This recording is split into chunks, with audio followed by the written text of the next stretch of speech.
Now next is importance of large specific heat capacity of water. अब पानी की जो लार्ज स्पेसिफिक हीट कैपेसिटी, इसका फायदा क्या है?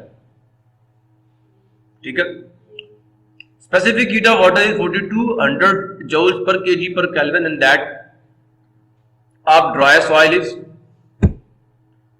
810 joules per kg per Kelvin. सुन रहे हो? आप बताओ कौन जल्दी ठंडा होगा, कौन जल्दी गर्म होगा? बोलो।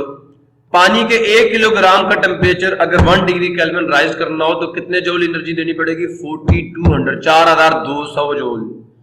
और जो आपकी रेत या आपकी मिट्टी है उसको कितनी देनी? 810 जूल। तो बताओ, रेत जल्दी, उसका टेम्परेचर जल्दी राइज करेगा या पानी का? रेत का। और वो जल्दी ठंडी हो जाएगी। जो जल्दी गर्म होगा ठंडा भी।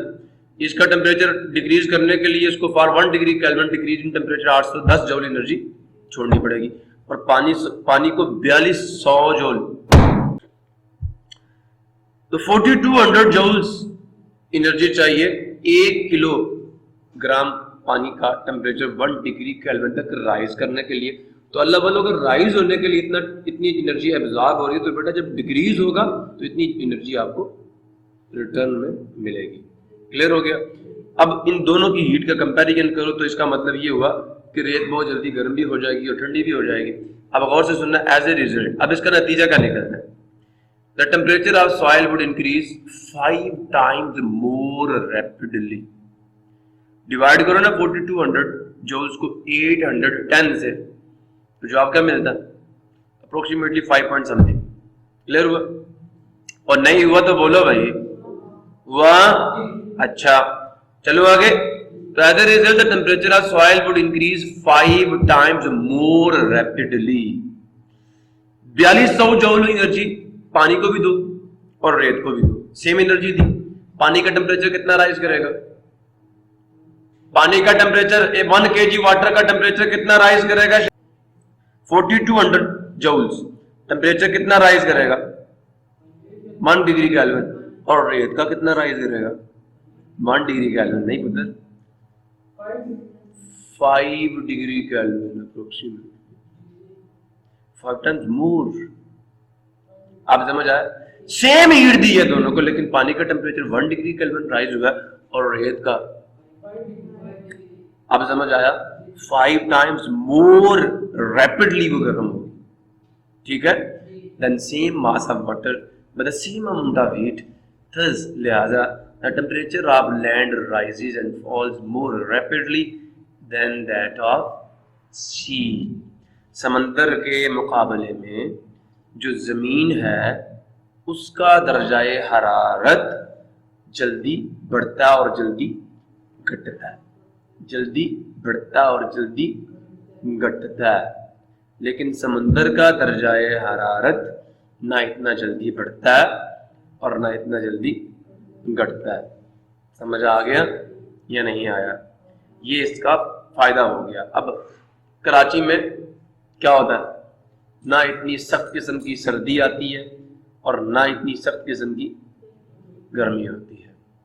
समझ आया? उसकी वजह क्या है कि उसके पास समंदर है। समझ आया नहीं? अब वो समंदर जो है उसका पानी जो है वो ठंडा होने में क्या लेता है? देर लेता है। समझ आया? यहाँ दिसंबर में सख्त सर्दी पड़ रही है, नेगेटिव में टेम्परेचर है, वहां पे क्या अभी भी 15, 16, 20 के लगभग। तभी भी वहां पे लोग क्या कर रहे हैं, उनको इतनी ज्यादा ठंड नहीं लगती। लेकिन यहाँ पे क्या, अब जब समंदर ठंडा होगा तो साहिल का टेम्परेचर कम होगा ना। अब जितनी देर में वहां पे यहाँ पे सर्दियां पूरी हो चुकती हैं, वहां पे टेम्परेचर 15, 16, 18 तक आ जाए और यहाँ पे सर्दियां अपना जोर पूरा कर चुकी होती हैं, गर्मियां आ रही होती हैं। अब जैसे यहाँ पे गर्मी अपने उरूज पे होती है, वहां का टेम्परेचर 25 तक जाएगा। पानी गर्म होने में देर लेगा ना, गर्मी पूरी हो चुकी है, सर्दी आ जाती है, वहां का टेम्परेचर 25 होता है। आप समझ आए? तो जो टेम्परेचर पानी का वही साहिल का है, जो लोग वहां पे रह रहे हैं वहां के एटमोसफेयर का। अब भी समझ नहीं आया? लेकिन जो लोग इंटरनल एरियाज में रह रहे हैं जहां पे पानी नहीं है, उनका टेम्परेचर बढ़ता भी जल्दी है, घटता भी जल्दी है। तो ये वो आपको बता रहे हैं। Thus the temperature of the land, जो जमीन का टेम्परेचर है वो बढ़ता भी तेजी के साथ है, एंड फॉल्स मोर रैपिडली, ज्यादा तेजी के साथ than that of sea. Hence the temperature variation from summer to winter. गौर से सुनना, ये स्टेप बाय स्टेप है। पहले पानी की स्पेसिफिक, अब इसको याद करने का तरीका सुन लो। पानी की स्पेसिफिक हीट बताई और मिट्टी की बताई। एज ए रिजल्ट भी बताते कि इसका नतीजा क्या निकलता है कि जो सॉइल है, the temperature of soil increases 5 times more rapidly than that of sea or water। ठीक है, समझ आनी है? फिर सुन लो।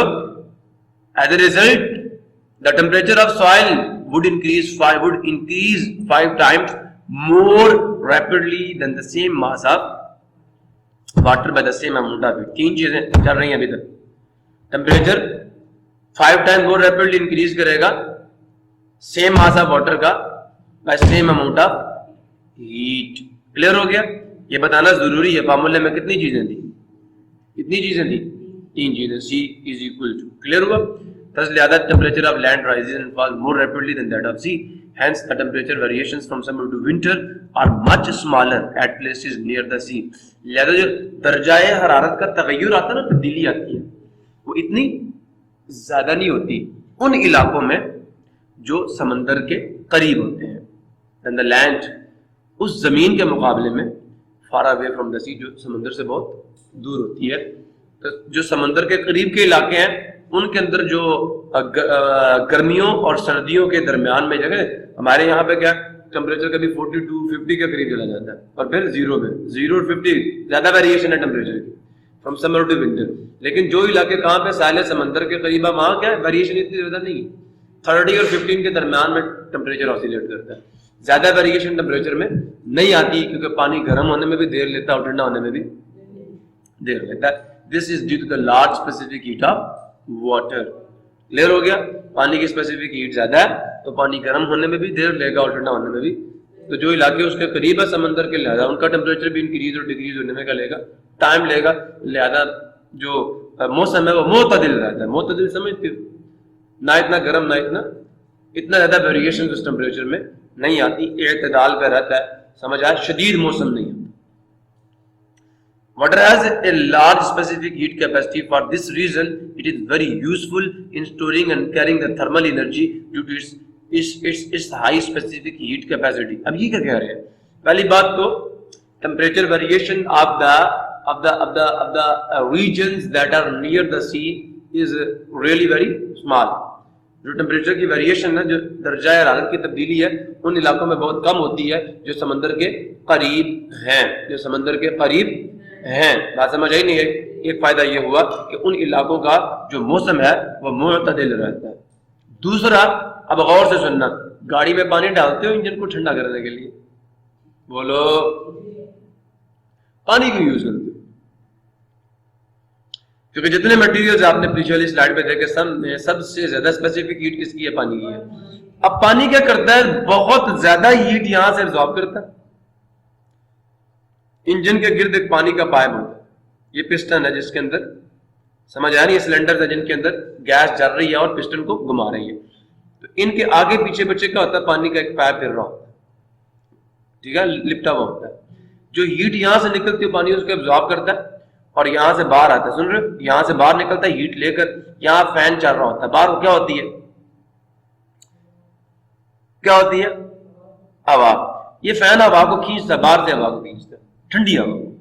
वो हवा जैसे पानी पे आके पड़ती है, अब पानी का टेम्परेचर क्या होता है? हाई। हवा का टेम्परेचर क्या होता है? लो। हीट पानी से किसकी तरफ फ्लो करती है? हवा की तरफ, और हवा उस हीट को लेकर बाहर निकल जाती है पीछे की तरफ।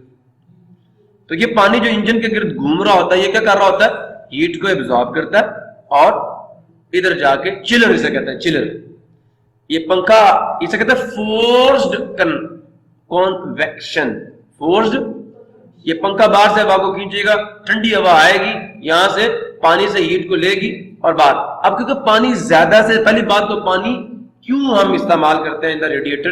क्योंकि इसकी स्पेसिफिक हीट ज्यादा होती है, ये जल्दी बुखारात में तब्दील नहीं होगा। बात समझ आई या नहीं आई?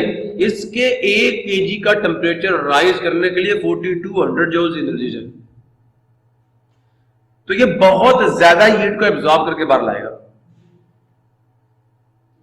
और बहुत ज्यादा हीट को रिलीज भी करेगा। समझ आया नहीं यार? इसलिए whereas large specific heat capacity of water due to its large specific heat capacity for this reason, फिर सुन लो, water has a large specific heat capacity for this reason it is very useful in storing। पहली बात तो ये बड़ा ही मुफीद है, फायदेमंद है। किस काम के लिए? अगर आपने हीट को स्टोर करना है तो आप पानी गर्म कर लें, उस हीट से क्या कर लें, पानी को गर्म कर लें और उस पर ढक्कन दे दें, उसको स्टोर कर लें कहीं पे, पानी गर्म रहेगा। मेरी बात समझ आ रही नहीं आ रही? मैक्सिमम जो घरों का सोलर हीटिंग सिस्टम है उसमें पानी मूव करता है पाइपों में। किस वजह से? क्योंकि पानी अपने अंदर हीट को ज्यादा स्टोर करता है और ज्यादा हीट को लेके जाएगा दूसरी जगहों में। किस वजह से? क्योंकि इसकी स्पेसिफिक हीट कैपेसिटी क्या होती है, हीट को एब्जॉर्ब करने की सलाहियत क्या होती है, और इसके टेम्परेचर में राइज बहुत कम आता है। ये भी साथ मेंशन्ड है कि काइनेटिक एनर्जी इतनी नहीं बढ़ती, इतनी नहीं बढ़ती। For this reason it is very useful in storing and carrying the thermal energy due to its high specific heat capacity. Clear हो गया? टेम्परेचर में राइज भी नहीं आएगा और हीट भी ज्यादा स्टोर कर लेगा। इसलिए थोड़ी सी वाटर की जो क्वांटिटी है वो बहुत ज्यादा हीट को, अल्लाह ने मेरे ख्याल में जो एक बहुत बड़ी हिकमत जो पानी से तमाम चीजों को बनाया, उसमें सबसे बड़ी हिकमत जो मुझे नजर आती है वो भी यही है कि हमारे जिस्म में बहुत ज्यादा हीट रिलीजिंग केमिकल रिएक्शन हो रहे हैं। तो पानी क्या करता है? उस हीट को एब्जॉर्ब करता है और पसीने की फॉर्म में जिस्म से बाहर निकल जाता है और बॉडी का टेम्परेचर राइज नहीं होने देता, बॉडी को ठंडा रखता है।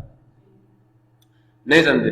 गुस्सा है, कहते हैं पानी पी लो, क्या करेगा? जो गुस्से की तपश है उसको सारी को ठंडा कर देगा। आ गया ना गुस्सा, उसको ठंडा कर देगा। आगे सुने, the cooling system of automobile using water to carry. आप देखें यहाँ पे भी यूज हो रहा है। जो कूलिंग सिस्टम है किनका? गाड़ियों का, वो इस्तेमाल करता है पानी को to carry away unwanted thermal energy. अगर ये थर्मल एनर्जी आप इंजन से बाहर ना निकाले, इंजन पिघल जाए, इंजन पिघल जाए। समझ आगे नहीं आ जाए? तो क्या कहना है? कैरी अवे ये इस्तेमाल होता है क्या करने के लिए? दूर ले जाने के लिए अनवांटेड थर्मल एनर्जी, चाहत के खिलाफ जो गैर बोलो गैर जरूरी, वेरी गुड बिल्कुल, अनवांटेड थर्मल एनर्जी जो है उसे दूर ले जाने के लिए इस्तेमाल होता है। In an automobile large amount of heat is produce. Automobile में बहुत बड़ी मिकदार में हीट पैदा होती है by its engine due to which its temperature goes on increasing. तर्जुमे की जरूरत है?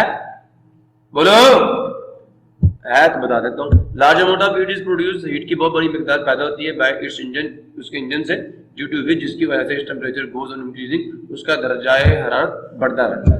The engine would cease, engine क्या हो जाएगा? बंद हो जाएगा, अपना काम छोड़ देगा। अनलेस यहाँ तक इट इज नॉट कूल्ड, अगर उसको ठंडा ना किया जाए, cool down. Water circulating around the engine, वो पानी जो इंजन के गिर्द का कर रहा होता है, सर्कुलेट कर रहा होता है, चक्कर काट रहा होता है, shown by the arrows in the figure, जैसा कि आपको तीर के निशानों से दिखाया गया शक्ल में। ठीक है जी? 8.6 maintains water circulating in the around the engine as shown in the figure by arrows, maintains its temperature, उसके दर्जाए हरारत को बरकरार रखता है, उसको बढ़ने नहीं देता। वाटर एब्जॉर्ब्स, पानी जज़ब कर लेता है। अनवांटेड हीट, इसको अनवांटेड का मतलब गैर जरूरी तवानाई को, थर्मल एनर्जी को, आप द इंजन की डेसिपेट्स। ठीक है? तो क्या हुआ जी? वाटर एब्जॉर्ब करता है अनवांटेड थर्मल एनर्जी को of engine and dissipates heat through its radiator, और उसको ये रेडिएटर है, इसमें जाके क्या करता है? उसको हवा को दे देता है और हवा उसको लेके पीछे ब्लो कर सकती है। क्लियर हो गया? यहाँ पे एक थर्मोस्टेट होता है, जैसे ही टेम्परेचर बढ़ता है इस पंखे को ऑन कर देता है, ऐसा ही है ना? और नहीं होता ही नहीं होता, जैसे ही थर्मोस्टेट यहाँ पे लगा हुआ होता है, अगर वो खराब हो जाए तो फिर काम खराब हो जाता है। तो वो जो थर्मोस्टेट है, ये कभी कभी पंखा चार होता है, गूं की आवाज आती है, फिर बंद हो जाता है, ऐसा है या नहीं? So these are the benefits of the large specific heat capacity of water. अच्छा, मजे की बात यह है कि सहरा जो है उसके दिन गर्म होते हैं और रातें क्या होती है? वहां पे आपको रजाई लेनी पड़ेगी। वजह क्या है? जो रेत है ना, रेत, इसकी स्पेसिफिक हीट भी देख लें सैंड की। कहाँ है सैंड? कहाँ? ये कम है, मिट्टी जितनी 810 835, तो इसकी स्पेसिफिक हीट कम होती है। जैसे सूरज निकलता है ये बहुत जल्दी गर्म हो जाती है, और ये इतनी गर्म हो जाती है कि आप पाँव रखें तो पाँव सड़ जाए। इतनी गर्म हो जाती है रेत सहरा में। समझ आया नहीं है? क्लियर हो गया? लेकिन अल्लाह वालों, सहरा की रातें क्या होती हैं? ठंडी, क्योंकि दिन में टेम्परेचर बहुत जल्दी राइज कर जाता है और जैसे शाम पड़ती है हीट, जो रेत है बहुत जल्दी ठंडी हो जाती है। जब ठंडी होती है तो फिर रात को सहरा में क्या हो जाती है? ठंड हो जाती है। तो रेत का temperature due to the small specific heat capacity of the sand, the days of the desert are hot and nights are cool. रातें ठंडी होती हैं, रातों को सर्दी लगती है और दिन के वक्त क्या होता है? गर्मी होती है, क्योंकि उसकी स्पेसिफिक हीट कम होती है, जल्दी गर्मी होती है और जल्दी ठंडी। जैसे रात होती है, रात ठंडी होती है और रात को ठंडी हो जाती है, दिन चढ़ता गर्म हो जाती है। जिधर की हवा उधर के हम, बस मौसम के साथ चलती है। आगे चलें, जिधर फायदा देखती है उधर हो जाती है बस। क्लियर हो गया? तो जनाब इन सेंट्रल ये है जो आपका सोलर हीटिंग सिस्टम था ना, उसमें ये पिक्चर मैं आपको दिखाना चाह रहा था। ठीक है, तो in central heating system such as shown in the figure 8.7 hot water is used to carry thermal energy through pipes from boiler to the radiator. अब ये जो सेंट्रल घर का हीटिंग सिस्टम होता है उसमें ये एक रेडिएटर लगा हुआ होता है और यहाँ पे क्या आपकी वो भट्टी जिसके अंदर आप हाथ सेकते हैं घर के अंदर, ऐसा ही है होती है ना घरों में। अब मजे की बात यह है कि यहाँ पे इसके ऊपर उन्होंने एक चैम्बर बना के उसके अंदर पानी डाला होता है और यहाँ पे एक पंप लगा हुआ होता है। वो पंप क्या करता है? यहां से पानी को खींचता है। अब पानी क्योंकि क्या होता है? गर्म होता है, रेडिएटर में आता है, तो यहां आके वो क्या करता है? हीट को, ये रेडिएटर में एक पाइप ऐसे स्पाइरल पाइप होता है, उससे वो क्या करता है? हीट को इमिट करता है। अब हीट जो आवाज के साथ साथ होती है वो गर्म क्या हो जाती है? पूरे घर में फैल जाती है। तो पूरा घर जो है वो उस हवा की वजह से क्या हो जाता है? गर्म हो जाता है। समझ आया नहीं है? तो इस तरह ये तो इन्होंने यहाँ पे एक लगाया, कुछ लोग तो स्पाइरल जो है, जो स्पाइरल पाइप है उसको दीवारों में लगवा देते हैं और इससे क्या होता है? पूरा घर गर्म हो जाता है। और कश्मीर में यही काम हो रहा है, उससे घर का खाना नहीं पक रहा। इधर चूल्हा होता है एक किस्म का, मैंने देखा बड़ा मजेदार सिस्टम था उनका। इधर क्या चूल्हा, इसके ऊपर वो क्या रखेंगे? देजकी, उसमें साथ साथ खाना भी पकेगा और ऊपर क्या होगा? पानी भी गर्म होगा, पानी पूरे घर में सर्कुलेट करेगा, घर को भी गर्म रखेगा। फायदा, हीट जाया होने देते ही नहीं। जिस किचन में खाना पक रहा है वो भी गर्म और जो पानी है वो पूरे घर में गर्म, हर रूम में जा रहा है। और एक टिकट में कितने मजे, नहीं समझ आ रहा। और साथ के बीच में एक पंप लगाया वो पूरे घर में पानी को सर्कुलेट करवा रहा। समझो? पता नहीं क्या समझो। आगे चलूं। So generally in the central heating system such as shown in the figure 8.7 hot water is used to carry thermal energy through pipes from boiler to radiators. Clear हो गया? जो गर्म पानी है वो बॉयलर से एनर्जी को रेडिएटर्स की तरफ लेकर, बॉयलर से एनर्जी को रेडिएटर की तरफ लेकर जाता है।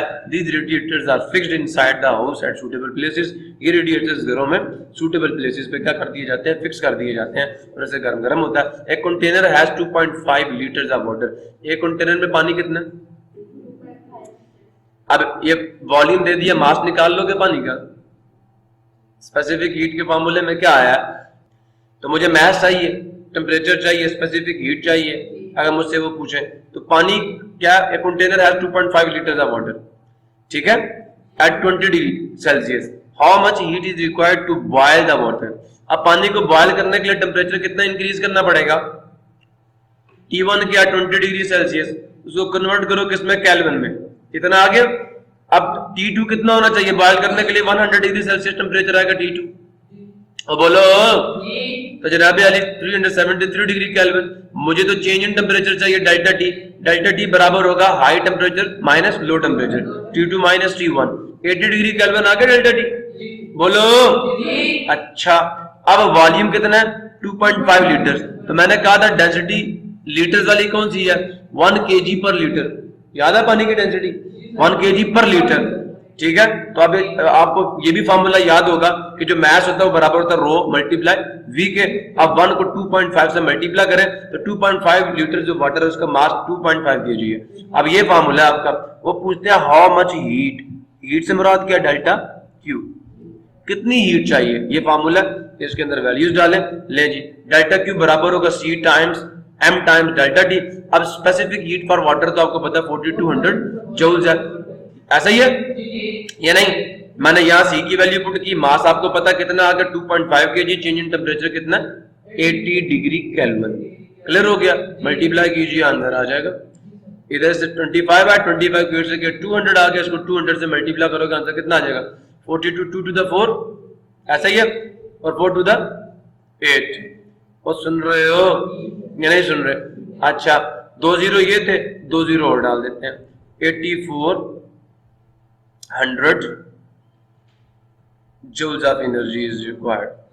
लो जी अब बुक से भी देख लो, देख लिया 1 kg पर लीटर उसकी डेंसिटी है, मास निकाल लिया, T1 T2 निकाल लिया, तो यही है 84 के साथ 4 0, इकाई, दाई, सैकड़ा, हजार, 10,000, लाख, 8,40,000 जो एनर्जी चाहिए। हम अगर इसको किलो में चेंज करें तो 840 किलो जूल एनर्जी चाहिए पानी को, जिसका टेम्परेचर 20 डिग्री सेल्सियस है और उसका मैस 2.5 kg है। इतनी हीट चाहिए उसको बॉयल करने के लिए। समझ आया नहीं आया? मतलब उसका टेम्परेचर कितना चेंज करना है 80 डिग्री केल्विन, तो इतनी हीट आपको चाहिए होगी। अच्छा बच्चे हीट कैपेसिटी, स्पेसिफिक हीट क्या थी? अगर स्पेसिफिक हीट कैपेसिटी होती, सुन रहे हो, तो डेफिनेशन क्या थी? The amount of heat which is required to change the temperature of 1 kg mass of a material of a substance by 1 degree kelvin. समझ आ गया? नहीं आया? वो था किसी भी मटेरियल के 1 kg मास का टेम्परेचर 1 डिग्री केल्विन तक चेंज करने के लिए हमें कितनी हीट देनी पड़ेगी, हमें मिलेगी। लेकिन अगर हीट कैपेसिटी आ जाए, स्पेसिफिक वर्ड्स आ जाए, है किसी भी, जैसे मेरी बॉडी है तो इसके 1 kg मास का टेम्परेचर 1 डिग्री केल्विन तक, मेरी बॉडी प्योर मैटर नहीं है, तो प्योर मैटर के लिए किसी भी मटेरियल के 1 kg मास का टेम्परेचर 1 डिग्री केल्विन तक इंक्रीज करने के लिए कितनी हीट चाहिए, वो क्या होगी उसकी स्पेसिफिक हीट कैपेसिटी होगी। अब बच्चे एक बॉडी है वो सोने से बनी हुई है, उसका मास जरूरी तो नहीं है 1 kg होगा, तो किसी body of mass m temperature 1 degree kelvin तक राइज करने के लिए या चेंज करने के लिए, कम भी तो हो सकता है, कितनी हीट वो एब्जॉर्ब करेगा या रिलीज करेगा, पूरी बॉडी की बात हो रही है, उसको हम बॉडी की हीट कैपेसिटी कहेंगे। बॉडी की हीट को स्टोर करने की गुंजाइश है। अब ये जिस्म की हरारत को अपने अंदर महफूज करने की गुंजाइश है कि वो बॉडी अपने अंदर अगर उसका टेम्परेचर 1 डिग्री केल्विन तक चेंज किया जाए तो कितनी हीट स्टोर करेगी। अभी भी नहीं समझे? समझ आया नहीं आया? समझ आया या नहीं आया? आ गया सबको? गौर से सुन लो। अच्छा ये भी सुन लें, the presence of large water reservoirs. Reservoirs का क्या मतलब होता है? क्या मतलब है? जखीरा। द प्रेजेंस ऑफ, मौजूदगी जो है, ए लार्ज रिजर्वायर, एक बड़ा जो जखीरा पानी का, सच एज लेक्स, जैसे कि क्या होगी, झीलें होंगी, एंड सी, जैसे कि समंदर हो गए, कीप द क्लाइमेट, ये रखता है, समंदर या पानी के बहुत बड़े जखीरे की मौजूदगी, जैसा कि झील और समंदर हैं, कीप वो रखते हैं, the climates of the near by land, अपने करीबी जो उसका इलाका है, जो उसके नियर बाय जमीन है, उसके आबो हवा को मॉडरेट, मोतदिल due to the large heat capacity of these reservoirs. किस वजह से? इन रिजर्वायर्स यानी इन पानी के जखीरों की लार्ज हीट कैपेसिटी की वजह से। अब क्योंकि पानी बहुत ज्यादा होता है तो उसकी हीट कैपेसिटी, स्पेसिफिक हीट नहीं, एक तो है स्पेसिफिक हीट पानी की बहुत ज्यादा है, अब पानी भी बहुत ज्यादा है तो ज्यादा हीट स्टोर करेगा ना, तो उस पूरे रिजर्वायर में हीट ज्यादा स्टोर हो सकती है, कम स्टोर हो सकती है, बहुत ज्यादा हीट स्टोर होगी। इस वजह से उन इलाकों का जो टेम्परेचर है वो मॉडरेट रहता है, मुअतदिल रहता है, ना इतना ज्यादा ना इतना कम। समझ आया? सुनना, गौर से सुनना। हीट कैपेसिटी क्या? How much heat a body, not 1 kg mass. Specific heat और हीट कैपेसिटी में ये फर्क है। स्पेसिफिक हीट किसी भी मटेरियल के 1 kg मास का टेम्परेचर 1 डिग्री केल्विन तक राइज हो तो वो कितनी हीट स्टोर करेगा, एब्जॉर्ब करेगा, लेगा, उसको देनी पड़ेगी हमें। लेकिन एक बॉडी जो है उसका टेम्परेचर, अब बॉडी जरूरी तो नहीं 1 kg की होगी, सुन रहे हो ना? तो क्या how much heat a body can absorb depend upon many factors. Here we define a quantity, एक जिस्म कितनी हीट एब्जॉर्ब करेगा, बहुत सारे फैक्टर्स पे डिपेंड करता है, लेकिन यहाँ पे हम लोग एक नई मिकदार जो है उसे डिफाइन करने जा रहे हैं, जिसे हम कहते हैं called heat capacity of a body. ये बॉडी की होती है डेफिनेशन।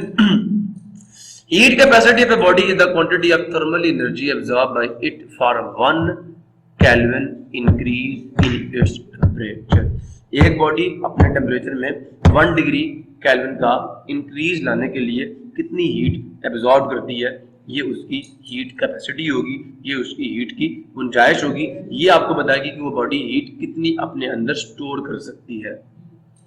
क्लियर हो गया? समझ आया? लिहाजा इधर temperature of body increases through delta T.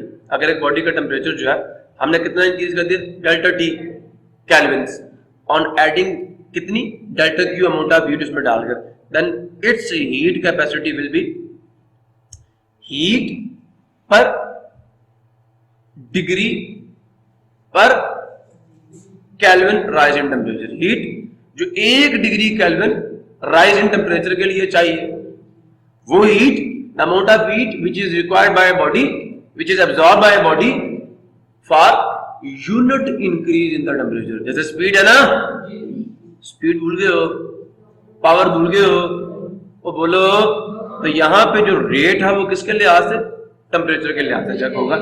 तो amount of heat that is, ये delta Q by delta T है, amount of heat required to change the temperature of a body by 1 unit is called the heat capacity of the body. एक body का temperature 1 degree kelvin rise करने के लिए हमें body को कितनी heat देनी पड़ेगी, समझ आ गया?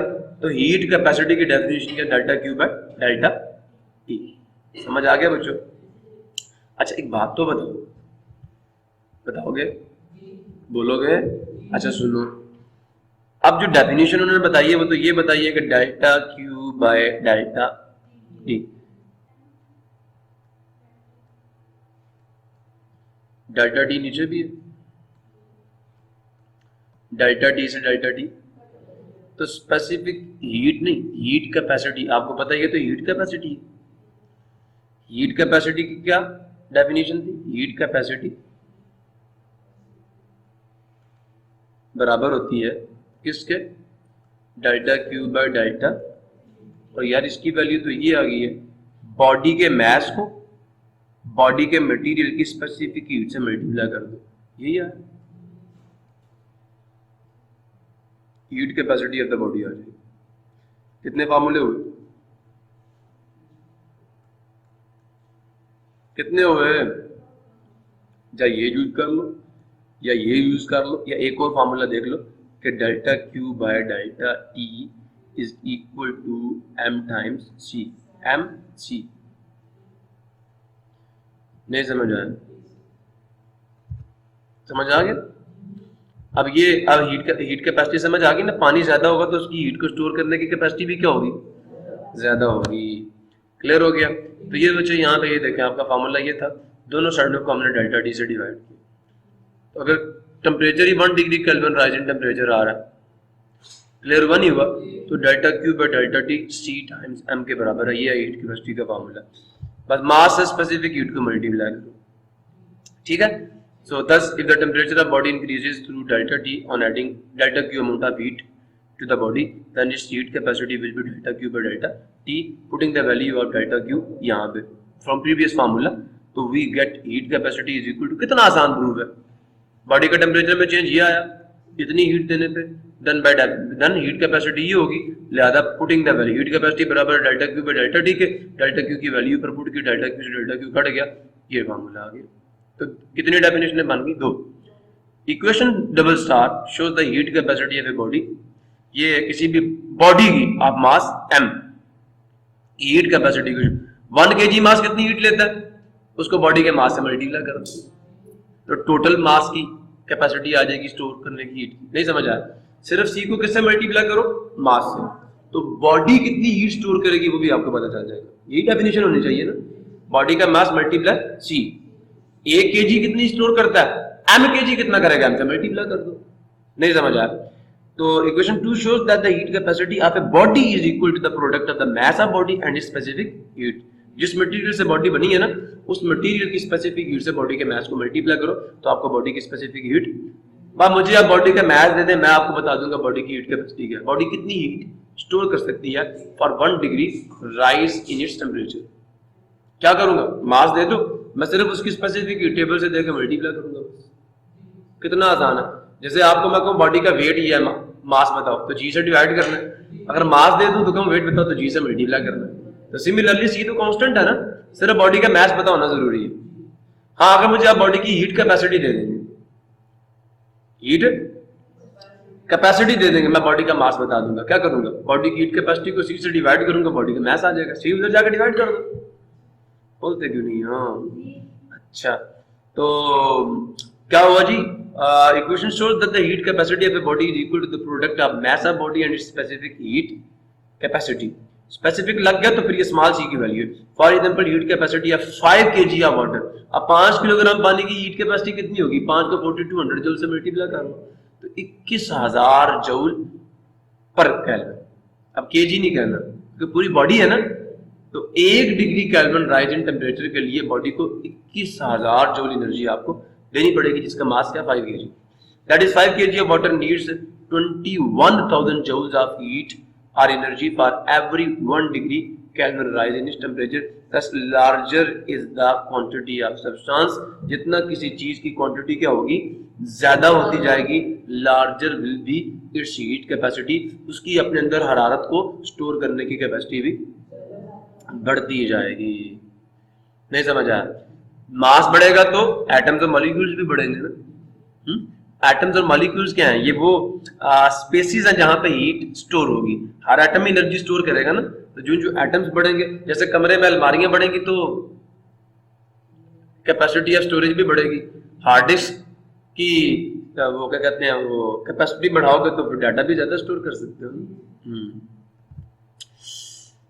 यहां तक किसी को मसला हो?